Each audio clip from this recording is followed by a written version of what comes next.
Welcome to Sikhar smart classes. मैं Ravi sir are के सिन्हा। आज मैं आप लोगों के लिए क्लास 9 का राजनीतिक शास्त्र पॉलिटिकल साइंस क्लास 9 का चैप्टर 4 लोकतंत्र में निर्वाचन की राजनीति जिसे कहते हैं election politics in a democracy.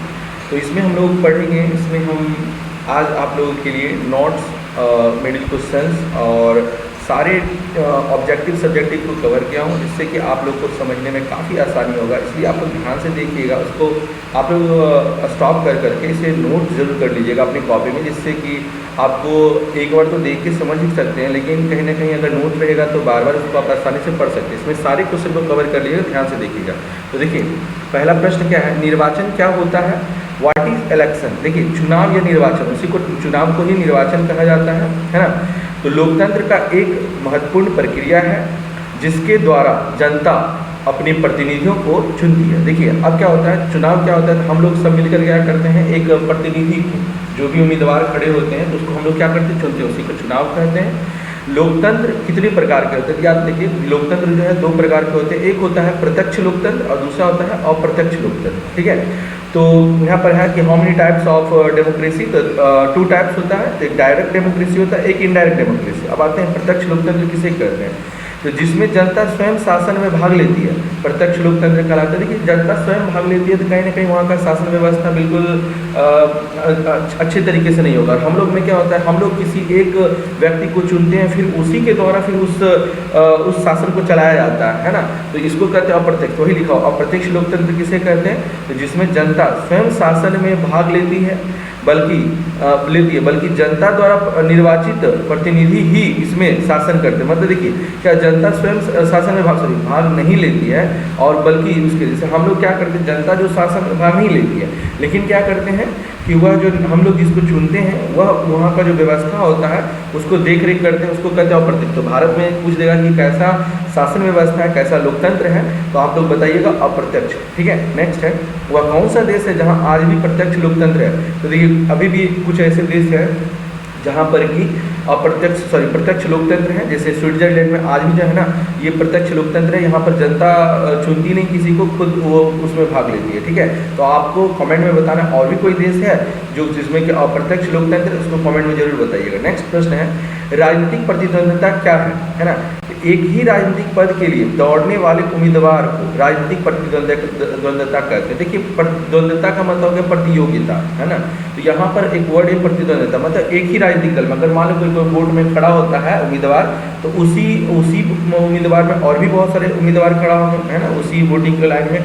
तो कहीं ना कहीं वो ऐसे राजनीतिक प्रतियोगिता को ही प्रतिद्वंद्विता कहते हैं। नेक्स्ट है टॉपिक, भारत में निर्वाचन, सामान्य निर्वाचन एवं निर्वाचन प्रक्रिया। देखिए, भारत में प्रथम आम चुनाव, सबसे पहले जो जनरल इलेक्शन हुआ था वह हुआ था 25 अक्टूबर, यहाँ पर अक्टूबर लिखा गया, ध्यान रखिएगा, अक्टूबर 1951 को शुरू हुए और 4 माह चलने के बाद 21 फरवरी 1952 को समाप्त हुए। लेकिन कभी कभी जो है ना, आपको ध्यान रखिएगा, ऑप्शन देगा तो उसमें 1952 ही डायरेक्टली देगा, ये ध्यान रखिएगा, 1952 देगा। क्यों देगा कि भारत में डायरेक्टली अगर देखा जाता है तो कब समाप्त होता है उसके बारे में जिक्र करता है, कब स्टार्ट हुआ नहीं, इसलिए ऑप्शन रहेगा 1952 ही टिक कीजिएगा। नेक्स्ट है, आम चुनाव कितने वर्ष में होते हैं, तो लगभग सभी चुनाव 5 वर्षों में ही खत्म हो जाते हैं, 5 वर्षों तक चलते हैं। लोकसभा के निर्वाचन के लिए समूचे देश में, है ना, समूचे देश को किन क्षेत्रों में बांटा गया, याद रखिए, लोकसभा के निर्वाचन के लिए समूचे देश को जो है ना संसदीय निर्वाचन क्षेत्र के रूप में बांटा गया, जिसको कहते हैं पार्लियामेंट्री कॉन्स्टिट्यूएंसी। ठीक है, तो लोकसभा में निर्वाचन सदस्यों की सीटों की संख्या कितनी है, तो 543। देखिए,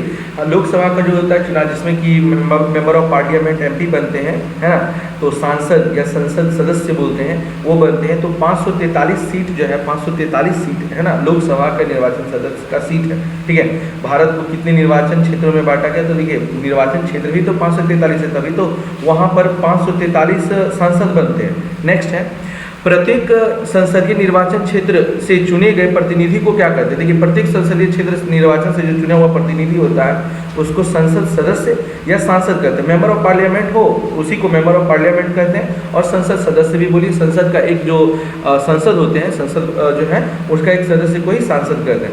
विधानसभा के निर्वाचन सदस्य को क्या कहते हैं, देखिए, विधानसभा से जो चुन के जाता है उसको MLA कहते हैं, जिसको कहते हैं मेंबर ऑफ लेजिस्लेटिव असेंबली, जिसको कहते हैं विधानसभा का सदस्य। ये विधानसभा का सदस्य होता होता है ना। आरक्षित क्षेत्र से क्या समझते हैं, देखिए कुछ सीट होते हैं जो कि आरक्षित होते हैं। आरक्षित क्षेत्र होता है क्या, तो भारत के लोकसभा सदस्यों की कुल संख्या में कुछ सीटें अनुसूचित जाति, आई मीन जिसको कहते हैं हम लोग शेड्यूल कास्ट, और कुछ सीटें अनुसूचित जनजाति से, कुछ ऐसे भी जैसे ट्राइब लोग है ना, जो उसके लिए सीट रिजर्व रख दिया जाता है, क्योंकि हो सकता है कि अगर उसको धमकी दे के कोई बैठा सकता है कि आपको एमपी में नहीं खड़ा होना है, तो ये सब कहीं ना कहीं एक तरह से उसको सीट ही रिजर्व कर दिया गया, जिससे कि उसको इस चुनाव में लड़ने में प्रॉब्लम ना हो, है ना। उसका सीट, क्योंकि वो उसको सीट अगर रहेगा ही रहेगा तो उसका कोई उसके जगह पर कोई और भी उम्मीदवार खड़ा नहीं हो सकते, क्योंकि उनका सीट रिजर्व है।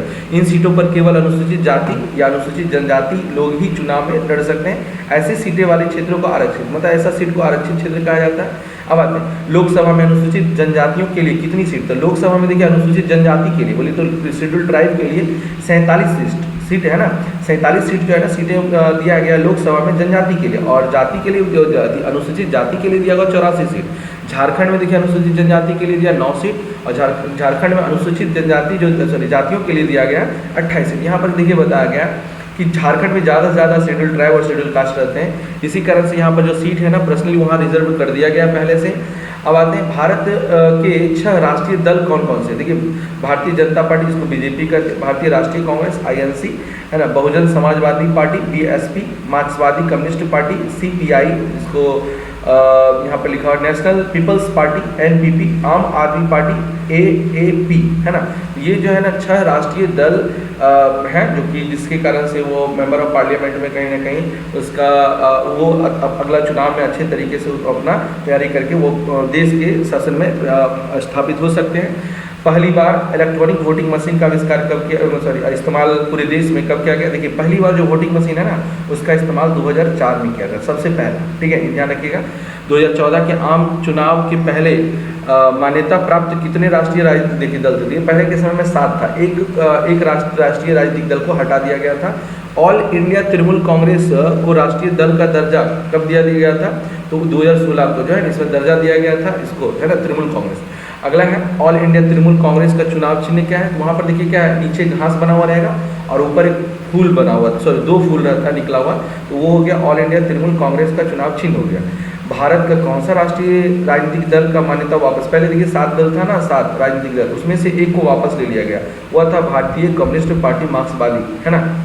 नेक्स्ट है चुनाव चिन्ह की आवश्यकता क्यों पड़ती है, तो देखिए चुनाव अभियान के लिए यहाँ पर एक प्रश्न जो है ना इसका आंसर छूट गया है, देखिए यहाँ पर है इसका आंसर आप लोग को यहाँ पर चुनाव, तो देखिए आपको हम बता दें चुनाव चिन्ह की आवश्यकता क्यों, देखिए एक ही नाम का 5 आदमी उम्मीदवार खड़ा हो जाए तो उस नाम के आधार पर अगर वोटिंग करता है तो कहीं ना कहीं एक समस्या होता है, इसलिए चुनाव चिन्ह दे दिया जाता है, जिसके कारण चुनाव चिन्ह से वोटिंग करे, वोटिंग मांगे, वोट मांगे, जिसके कारण उससे उसी को एग्जैक्ट वोट पड़ेगा जिससे वो चाह रहा था, है ना, इसीलिए आवश्यकता पड़ता है। चुनाव अभियान के लिए किन किन साधनों का अपनाया जाता है, यही पोस्टर लगाना, बैनर लगाना, जगह जगह सभाएं करना, जगह जगह भाषण देना, सारे नगर भाषण देना, नारे लगाना, जुलूस निकालना, मतदाताओं को प्रत्यक्ष संपर्क स्थापित करना, ये सब सारे जो है ना वो प्रचार करना, वो सारे अभियान में आते हैं, ठीक है। नेक्स्ट है कि आदर्श आचार संहिता, देखिए चुनाव से पहले एक संहिता लगाया जाता है जिसके कारण से चुनाव के द्वारा कि वो कहीं ना कहीं उस रूल को फॉलो हो, है ना, उसी को आदर्श आचार संहिता कहते हैं, है ना।